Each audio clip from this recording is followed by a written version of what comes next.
Bonjour Cécile Dejoux, Bonjour Stéphanie. je te remercie de m'accueillir dans ton bureau au CNAM, le Conservatoire national des arts et métiers, ce lieu mythique d'enseignement et de transmission des savoirs. Pour ceux qui ne te connaissent pas encore, je rappelle que tu es professeur des universités au CNAM. Tu es une figure incontournable dans le domaine de la filière RH, du management et de la transformation numérique. Tu es aussi reconnu pour tes MOOC innovants sur la plateforme Fun, du manager au leader, l'IA générative et moi, plein d'autres MOOC, qui ont attiré des centaines de milliers de participants à travers le monde. Tu as créé et tu diriges l'Observatoire du futur du travail, du management et des compétences, qu'on appelle le Learning Lab Human Change, au CNAM, pour accompagner la transformation des collaborateurs avec le numérique et l'IA. Tu fais partie des 12 femmes les plus influentes dans le digital. Enfin, tu es une experte de l'intelligence artificielle et de son impact sur le travail. À travers tes recherches, tes interventions sur ta chaîne YouTube, suivies par plus de 23 000 abonnés, tu simplifies et rends accessibles tous ces sujets complexes. Est-ce que tu veux ajouter quelque chose, Cécile, à cette présentation ? Waouh, déjà je suis vraiment émue par cette présentation, merci.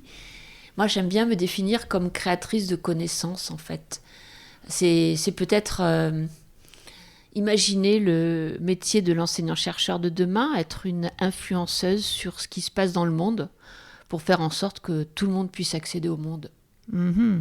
Cécile, dans ce podcast, j'aimerais qu'on puisse aborder 3 sujets.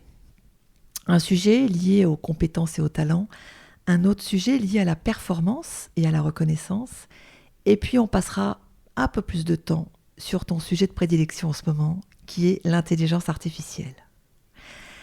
Donc si tu veux bien, j'aimerais que tu nous expliques quelle est la différence entre les compétences et le talent. Alors c'est fantastique parce que c'est un sujet qui est très ancien et qui est toujours d'actualité et qui va l'être encore pour longtemps.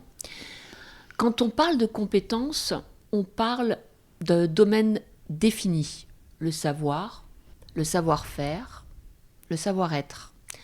Et on est capable aujourd'hui, dans toutes les entreprises, de les schématiser dans des référentiels de compétences, des cartographies des compétences, des descriptions d'emploi ou de job. Et c'est ce qui est attendu. C'est explicite, c'est rationnel, et c'est également, en fait, collectif. C'est-à-dire que quand on définit une compétence, c'est pour Monsieur Martin ou Madame Julie. C'est la même description et on attend exactement la même chose. Quelque part, c'est ce qui nous rassemble dans un métier et c'est en même temps ce qui différencie un métier d'un autre. Quand on parle de talent, là, on va dans l'intimité. On va dans ce qui fait le petit plus de la personne, qui fait qu'elle fait le même métier qu'une autre personne, mais de façon différente ou de façon personnelle. Et c'est ce talent qui est un vrai actif immatériel et qui permet à l'entreprise de faire en sorte que, par exemple, la standardiste, parce qu'elle va sourire, parce qu'elle va donner un verre d'eau, parce qu'elle va avoir une attitude proactive spécifique, fait qu'en fait, la personne qui arrive et qui est en retard va se sentir déstressée. Et donc, il y a une valeur qui va bien plus loin que simplement une compétence. Le talent, c'est la combinaison rare de compétences rares. C'est ce qui fait qu'on est unique et qu'en fait, on fait ce qui n'est pas dans la fiche de poste, ce qui n'est pas dans le référentiel et ce qui n'est pas dans le descriptif collectif d'un métier. Et c'est très important aujourd'hui, quand on veut se poser la question de la transformation de son métier, qu'on soit commercial, qu'on soit RH, qu'on soit manager ou autre, de se dire que, bien sûr, il faudra toujours être en phase avec la fiche de poste, mais que surtout, il va falloir cultiver son talent. Parce que son talent, c'est ce qui fera que demain, je pourrai le développer en dehors des clous de la fiche de poste, en dehors de ce qui m'est prescrit, et qui fera qu'en fait, ça va me donner un nouveau territoire. Un territoire que je construis, qui m'appartient et qui fait ma valeur. Et c'est ce territoire qui peut être le territoire de l'employabilité ou le territoire de l'unicité. Donc, la recommandation, c'est cultiver votre talent, soyez compétent et surtout, réfléchissez toujours au fait que c'est le travail que vous allez créer à partir de votre fiche de poste, à partir de vos compétences, mais le travail que vous allez créer différemment qui fera de vous quelqu'un avec de la valeur. La valeur, elle n'est jamais donnée par l'explicite et la fiche de poste, même si vous atteignez les meilleurs résultats. La valeur, c'est celle que vous allez créer par rapport à votre intuition, à votre façon de faire le travail. La valeur, elle est dans l'informel. Et ça se cultive comment, le talent ? Alors le talent, il est très lié à ce que j'appelle le self-care.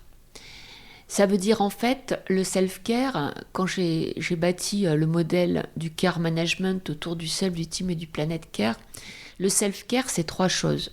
C'est déjà se connaître au travail. Je ne parle pas de se connaître en tant qu'individu, je parle de comment je travaille, comment le travail a un effet sur moi, quelle est ma perception de mon vécu du stress au travail, quelle est ma perception de mon efficacité au travail, quelle est la perception que j'ai de si j'ai bien fait mon travail. Donc c'est se connaître au travail, c'est ça le self-care. Et donc le talent, c'est quoi ? C'est réfléchir sur ce que je fais bien, ce que je veux faire mieux et ce que j'aimerais faire mais que je n'ai pas encore réussi à faire. Et quelque part, on a tous un talent et ça se cultive dès l'enfance et c'est le résultat de 3 choses, la confiance qu'on a en soi. Vous ne pouvez pas développer votre talent si vous doutez. Il faut avoir confiance en soi. Et on a confiance en soi si d'autres ont un regard positif sur vous. On n'a jamais intrinsèquement, à part si on a un ego démesuré, mais ça c'est plus un acte de faiblesse, mais la confiance en soi, elle nous vient des autres. Donc ça c'est très important, de cultiver la confiance. Et la confiance, elle n'est pas linéaire. On peut avoir confiance en soi à 20 ans, puis avoir un choc dans sa vie et ne plus avoir confiance. Et puis tout d'un coup avoir trop confiance et du coup on détruit la perception que les autres ont de la confiance qu'on a, etc., etc. Donc ça c'est le premier point, c'est la confiance. La deuxième chose très importante, c'est de savoir comment apprendre. Parce qu'on n'apprend pas tous de la même façon. Et puis on n'a pas tous le temps d'apprendre. Et on n'a pas tous les bons outils. Et donc très très très important de se dire, moi j'apprends comment ? Est-ce que j'apprends grâce aux autres ? Est-ce que j'apprends parce que j'écoute ? Est-ce que j'apprends parce que je répète ? Est-ce que j'apprends parce que je copie ? Et toutes ces méthodes sont là pour chacun, et il n'y en a pas une qui est meilleure que d'autres, mais avoir cette réflexion, qu'est-ce qui fait qu'aujourd'hui je suis capable d'augmenter en connaissance parce que j'ai développé mon appétence à apprendre ? Ça c'est le deuxième pilier. Et le troisième pilier, c'est qu'il n'y a pas de talent sans défi. C'est-à-dire qu'il faut un projet. Il faut un objectif. Il faut quelque chose de concret pour qu'on puisse s'évaluer, qu'on puisse progresser. Le mot talent, au départ, c'est de l'argent, en fait, c'est des pièces d'or, le talent. Et c'est l'histoire d'un monsieur qui donne 2 pièces d'or à chacun de ses enfants. Il y en a un, il enterre les pièces d'or parce qu'il a peur qu'on lui prenne. Il y en a un deuxième, il dit bon, je vais en garder une pour moi et je vais donner une autre aux autres. Il la partage. Et il y a le troisième qui dit moi je vais investir. Je pense qu'en fait de 2, je vais avoir beaucoup plus si j'investis et à la fin il a plus. Chacun cultive son talent comme il veut, mais ce qui est important c'est d'être content de ses choix parce que tout choix est un renoncement. Et donc, en fait, par rapport à votre projet, comment vous voulez développer votre talent ? Et ça, c'est très intime. Et c'est sûr que si vous vous faites accompagner, si vous y allez pas à pas, si vous avez des temps de recul pour peut-être vous donner une nouvelle direction, ça peut vous aider. Donc, confiance, façon d'apprendre et projet pour pouvoir être vraiment dans la vérité. Alors maintenant, Cécile, on va aborder un autre sujet. J'aimerais avoir ton avis sur la performance versus la reconnaissance. Comment ne pas opposer ces 2 termes-là ? Alors c'est intéressant parce que ça me fait penser beaucoup à la différence entre la motivation, l'engagement et même le leadership en fait. On est motivé quand on fait bien ce qu'on nous demande. On est engagé quand on fait mieux ce qu'on nous demande. Et le leader, c'est lui qui va poser les jalons de ce qu'il va demander à lui-même et donc il va être suivi. Mais c'est un peu pareil la performance. C'est-à-dire qu'en fait la performance, c'est une norme qu'on vous demande d'atteindre. C'est pas parce que vous ne l'atteignez pas que vous êtes moins bon. Peut-être qu'il vous faut plus de temps, il vous faut plus de ressources, parce que le contexte dans lequel vous êtes est plus compliqué. Donc, c'est pas négatif de ne pas être performant. Ce qui est important, c'est quelle est la progression et comment vous allez pouvoir trouver les ressources pour progresser. Donc ça, c'est très important. Ensuite, vous avez des personnes qui atteignent la performance et c'est pas pour ça qu'ils sont meilleurs que d'autres, parce qu'en fait, eh bien, ils ont eu un coup de chance ou en fait le client a été cette année très positif et ça ne dépend pas nécessairement d'eux. Et donc, qu'est-ce qu'on en fait de cette performance ? Donc, après la progression, c'est la façon de transformer quelque chose en durable. C'est ce qu'on appelle la pérennité. Et c'est beaucoup plus difficile d'avoir la pérennité que d'atteindre une fois le sommet de la montagne. Ce qui est dur, c'est de durer. Mais c'est pas simplement de faire un coup. Et puis ensuite, ce qui est important dans la performance, c'est comment on va plus loin que la performance. Et aller plus loin que la performance, c'est avoir de l'impact. Et qu'est-ce que ça veut dire ? Ça veut dire être dans une logique où je passe le ballon proprement à quelqu'un dans mon équipe. Et ça, c'est plus que de la performance. J'ai atteint une norme, un objectif, j'ai réussi à le maintenir, et maintenant, je le passe intelligemment à quelqu'un parce que j'ai transformé pour que lui transforme et aille plus loin. Ce qu'on attend dans une entreprise, c'est pas que individuellement on soit performant, mais c'est que collectivement, on aille plus haut, ensemble, plus vite. Et pour ça, il faut réfléchir en termes d'impact. Ça peut aussi se faire entre pairs, pas uniquement entre manager et équipe. On est bien d'accord, Ouais. C'est ça. C'est un état d'esprit. C'est-à-dire qu'en fait, on apprend tout le temps. Donc même si on ne réussit pas, ça ne veut pas dire qu'on n'est pas performant. Quand on est performant, comment on fait pour le rester ? Et une fois qu'on a vraiment stabilisé une performance, comment on fait pour la partager et en faire un atout dans l'entreprise pour le collectif ? Souvent, on peut dire que les commerciaux, c'est quand même un milieu particulier parce que quand tout réussit, c'est grâce à eux. Quand ça ne fonctionne pas, c'est à cause d'eux. Donc ce sont des individus d'abord dotés d'une grande sensibilité, d'une grande humanité. Pour rencontrer des gens tous les jours, il faut avoir ça. Et en même temps, peut-être un peu individualiste. Est-ce que tu crois que auprès de cette population, c'est quelque chose qui peut être également entendu, ce partage ? Alors déjà, j'ai un très grand respect et une très grande appétence pour ce métier parce que je l'ai exercé.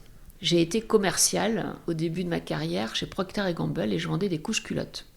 Alors là, Cécile, je n'aurais jamais imaginé une chose pareille. Donc j'étais la reine de Pampers. Donc je pense que le métier de commercial, c'est un métier très difficile où il faut être bien avec soi-même. Et il faut avoir une certaine stature pour pas douter, parce que on est son meilleur ennemi ou son meilleur ami. Et quand on gagne, il faut être heureux, et quand on perd, il faut être heureux. Donc oui, il faut de la résilience, et je pense que c'est pas donné à tout le monde d'être un bon commercial. Et que quelque part, aujourd'hui, il y a plein d'outils, il y a plein de choses qui peuvent aider les commerciaux, mais que pour être un bon commercial, il faut vraiment s'aimer soi-même, être ancré, être robuste, et avoir le doute difficile. Ensuite, il faut une méthode. Et ça, c'est vrai que les méthodes en commerce, ça aide énormément. Moi, je me rappelle, on avait une méthode qui s'appelait la vente persuasive, et ça nous permettait d'avoir le recueil des besoins, de savoir répondre aux objections. Et cette méthode, en fait, après, on l'a fait à sa main, mais c'est un point de départ très utile pour les commerciaux. Un commercial expérimenté, il a sa méthode. Et puis ensuite, je pense qu'en fait, on a besoin des autres, mais différemment que dans une équipe de RH, une équipe de projet ou autre. Les autres sont là soit pour nous challenger, pour nous benchmarker, pour partager des histoires, pour partager des objectifs, des défis, mais on n'est pas là pour co-créer quand on est dans une équipe de commerciaux. Et c'est pas grave, c'est ok. Et au contraire. Donc je crois qu'en fait, le collectif, il est vu différemment et il est vu comme une famille. Et dans une famille, on ne co-crée pas toujours parce qu'il y a des hiérarchies, il y a des âges, il y a des choses différentes. Et dans le commerce, voilà, on est et en concurrence et en même temps en échange, mais c'est rare qu'on soit en co-création. Très bien, Cécile. Eh bien, on va maintenant parler de ton sujet vraiment de prédilection. Un sujet si convoité, Cécile Dejoux, qui n'est plus une option, mais une nécessité, comme tu l'as dit dans ton livre, l'IA générative, qui a l'air à la fois incontournable et en même temps si complexe. Donc je vais parler de l'intelligence artificielle. Est-ce que tu peux nous expliquer, Cécile Dejoux, pourquoi devenir IA compatible est obligatoire aujourd'hui? On n'a plus le choix. Alors on peut avoir peur, on peut ne pas vouloir y aller, on peut douter, on peut se dire on verra plus tard, mais je crois qu'on est obligé, comme on a été obligé de vivre avec le téléphone, de vivre avec l'ordinateur, de vivre avec les réseaux sociaux, de comprendre que l'IA générative n'est plus une option en fait. C'est quelque chose qui va s'immiscer dans notre vie personnelle, dans nos sociétés et dans notre travail. Donc en gros, tous les outils que vous allez utiliser aujourd'hui dans les organisations et à travers votre téléphone et les réseaux sociaux comportent déjà de l'IA générative. L'IA générative, elle a 4 facettes. Elle a le texte, avec la synthèse et la traduction. Elle a l'image, avec la reconnaissance faciale, avec la création de vidéos, la création de mini vignettes, etc. Elle a tout ce qui est autour des robots, qui peuvent être des avatars, qui peuvent être des robots humanoïdes ou des cobots, et puis tout ce qui est autour de la connaissance, avec de la création de contenu, avec de l'analyse de risque, de tendances, de la prescription. Donc, c'est ces 4 choses. Et ce que fait aujourd'hui l'IA générative, quand elle est apparue depuis 2022 et aujourd'hui, 2 ans plus tard, les progrès sont fulgurants, c'est qu'elle permet de faire interagir ces 4 domaines entre eux. On est dans du multimodal. Et ça a 3 conséquences. Première conséquence, c'est qu'on a des outils à portée de tous qui ont une puissance de création extraordinaire. Donc, vous allez pouvoir créer des usages qui n'étaient même pas dans votre imagination il y a 2 ans. Donc, la première conséquence, c'est que de toute façon, ces outils, vous allez les avoir dans votre quotidien. Qu'est-ce que vous en faites? Vous les utilisez ou pas? Mais en tout cas, ils seront là.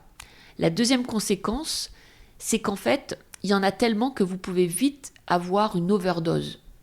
Parce que ça va trop vite, il y en a trop, et on se dit, mais pourquoi avoir une synthèse d'une réunion en vidéo, alors qu'en fait, moi j'aime faire ma synthèse et ça me permet d'apprendre, de retenir.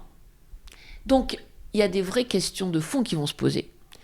Donc, si vous avez tous ces outils, la seule question à vous poser, c'est qu'est-ce que je peux faire de nouveau et quel type d'outil va pouvoir m'aider à faire ce que je souhaite, mais surtout, ne pas vous arrêter à des frontières classiques de votre imagination dans le monde d'avant, mais de dire je fais sauter les verrous et je vais imaginer faire des choses que même pas j'avais idée d'imaginer.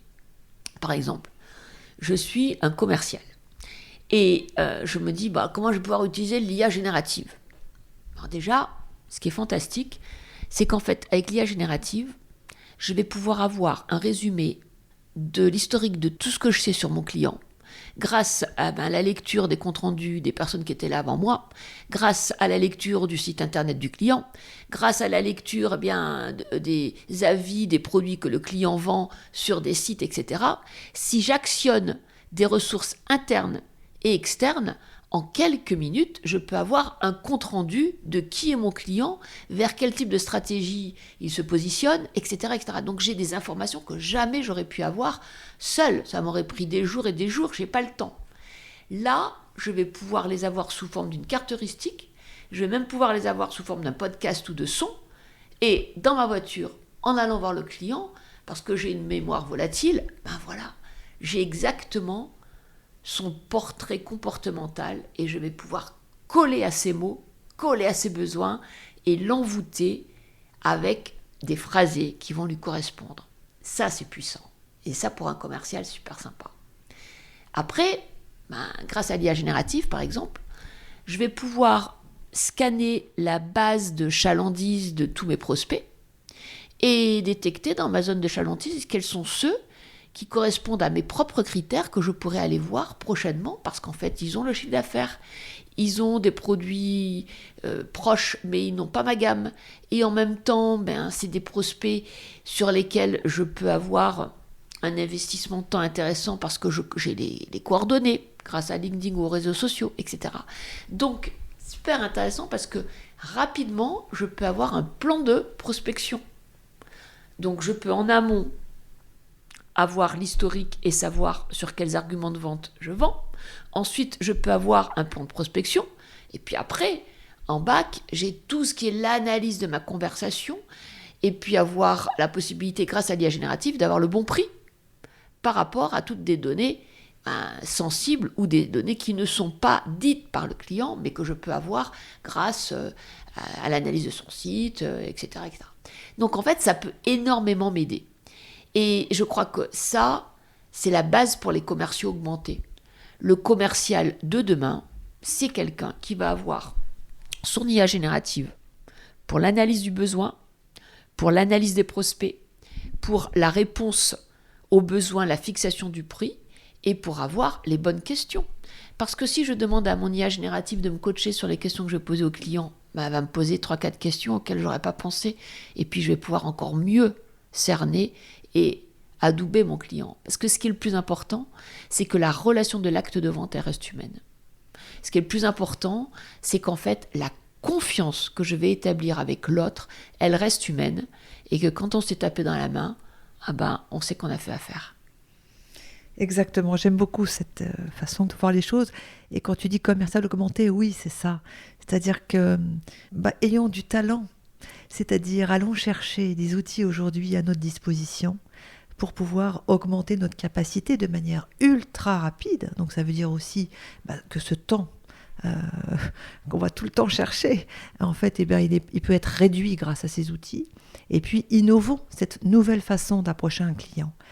Est-ce que tu as envie de partager aussi peut-être 1 ou 2 tips pour les managers ? Qu'est-ce que peut changer l'IA générative demain pour les managers ?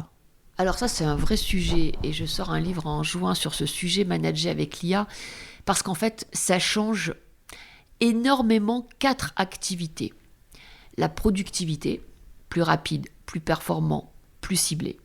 La créativité, beaucoup plus de façon peut-être émotionnelle de trouver les bons arguments, de préparer ses réunions, d'être plus empathique, d'être peut-être plus près des modes de conversation de chacun, avec les bons phrasés.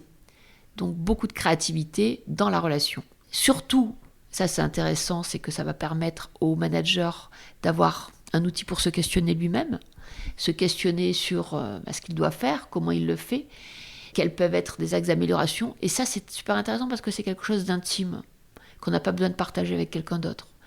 Et donc là, on rentre vraiment dans un coaching intime que l'IA peut faire grâce au questionnement et non pas comme un moteur de recherche vous donner une réponse.